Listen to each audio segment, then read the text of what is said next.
selama Bapak menjabat 15 tahun di Kota Surakarta, pasti banyak sekali dinamika di lapangan. Apalagi saat Bapak mendampingi Pak Jokowi untuk karir politik yang pertama kali. Jadi Jadi yang sebetulnya kalau bicara masalah suka dan duka, karena saya sebagai ketua partai baru proses pencalonan saja fitnah caci maki muncul, tapi itu bukan merupakan sebuah hambatan bagi saya, itu tantangan. Yang jelas selama menjadi wakil wali kota 7 tahun, saya mendampingi Pak Jokowi, saya menjalankan kebijakan apa yang dibuat oleh Pak Jokowi. Salah satu kebijakan yang pertama adalah penataan PKL Monumen 45 Mendasari yang sudah 3 wali kota tidak bisa menyelesaikan. Dan itu berhasil di zamannya kolaborasi Pak Jokowi dan Pak Jokowi. Betul. Saya 90 hari 90 malam komunikasi dan koordinasi dengan teman-teman itu, bahwa apa yang dimaksudkan oleh pemerintah Kota Surakarta ini, saya mencoba untuk mentransformasikan pikiran saya kepada teman-teman yang ada di PKL Monumen 45 Mendasari. Ya tadinya meronta dan sebagainya, namun berkat 7C yang saya lakukan. 7C itu apa, Pak? C yang pertama adalah komunikasi yang intensif. Yang kedua ditindaklanjuti dengan koordinasi. Akhirnya menemukan solusi, dan setelah menemukan solusi kita baru sosialisasi. Setelah sosialisasi teman-teman oke, baru kita realisasikan. Nah, dari realisasi itu saya sudah menjanjikan nanti saya masih melakukan yang namanya kebijakan untuk evaluasi dan koreksi kebijakan. Nah, sehingga setelah kita lakukan komunikasi hampir selama 90 hari dan akhirnya menemukan solusi, intinya teman-teman mau dipindah, yang penting tidak dibebani oleh pemerintah.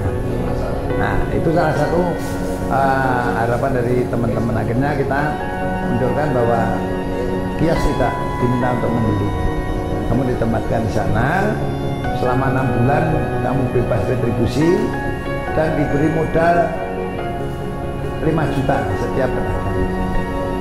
Nah, sehingga 989 PKL berhasil dipindah ke sana.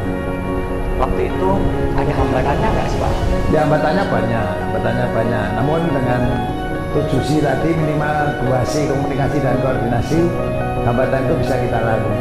Dan saya selalu di belakang, tidak pernah menampakkan diri. Nah, sehingga dengan adanya dipindah ke sekarang namanya Pasar Kelikian Lotoharjo, sampai hari ini masyarakat merasa bahwa teman-teman bisa menghidupi keluarganya dari hasil dagangan yang digelar di sana. Ya, baik. Terima kasih Pak Rudi. Pak Rudi, Kota Sumur ini kan masyarakatnya yang maju. Dan sangat kompleks sekali masalahnya. Bagaimana Bapak berkomunikasi dengan masyarakat sehingga sangat dekat dengan masyarakat?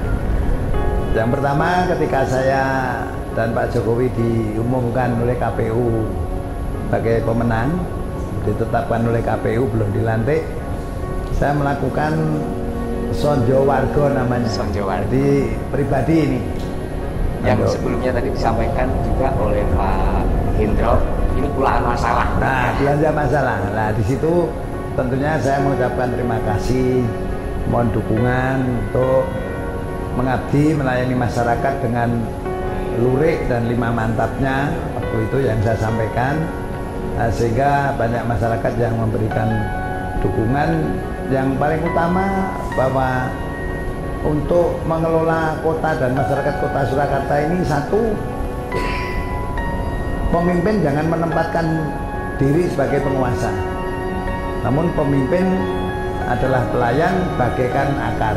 Itu yang kami terapkan lah, sehingga selama saya menjadi wakil wali kota, pengalaman hidup itu yang saya pakai untuk memberikan masukan pada Pak Jokowi. Satu, tentang kesehatan, pendidikan, dan rumah layak untuk dihuni.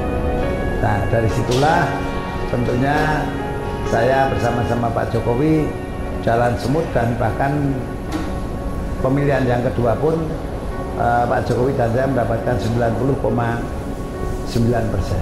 Nah, ini merupakan salah satu kepercayaan yang cukup berat bagi saya untuk menyampaikan kepada masyarakat. Nah, dengan adanya itu Solo namanya dijadikan rujukan tentang PKMS, BPMKS, rumah tidak layak huni, lantas penataan PKL. Ini yang menjadi rujukan bagi kota kabupaten yang lain. Dan kota layak untuk anak ya Pak? Ya, dan kota layak untuk anak. Dan ini rujukan ini nampaknya tidak hanya sekedar untuk kota kabupaten, bahkan menurut yang saya amati sekarang ini rujukan ini sudah banyak diadopsi oleh nasional, tetapi ya istilahnya berbeda. Dulu kalau saya menciptakan PKMS, sekarang menjadi Kartu Indonesia Sehat. Saya menciptakan Kartu Insentif Anak, sekarang menjadi Kartu Identitas Anak secara nasional. Lah, dari situlah saya mencoba untuk mempengaruhi ASN yang ada di pemerintah kota Surakarta ini, supaya aura joglo ini bisa mempengaruhi teman-teman. Kita semua kelurahan kita bangun dengan tambahan pendopo joglo yang ada itu, karena itu karakter bangunan jamaah. Sehingga joglo ini harapan saya teman-teman ASN itu tidak goyah atau tidak mudah dipengaruhi oleh apapun, oleh siapapun, dan tidak khawatir kalau tidak bisa menang.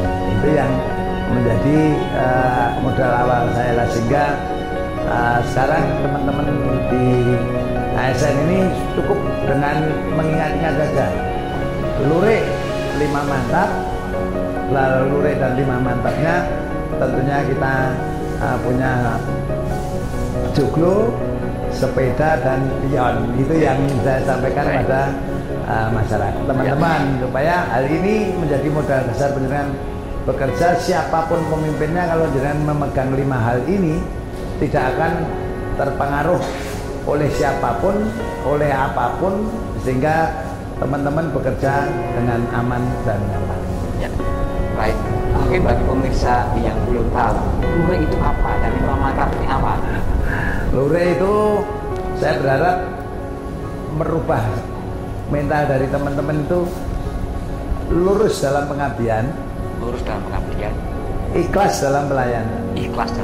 Nah, kalau sudah punya prinsip itu, kita dukung dengan sikap jujur, mantap kejujuran, mantap kedisiplinan, mantap pelayanan, mantap organisasi, dan mantap gotong royong. Lah, komitmennya untuk mewujudkan masyarakat 3WNT. Lah, setelah itu kami sampaikan, yuk teman-teman sekarang jadi ASN yang joglo. Joglo itu apa, Pak? Jejeg ora goyah lan ora goleh. Nah, itu singkatan-singkatan itu memang singkatan yang Jawani saja, yang mudah diingat.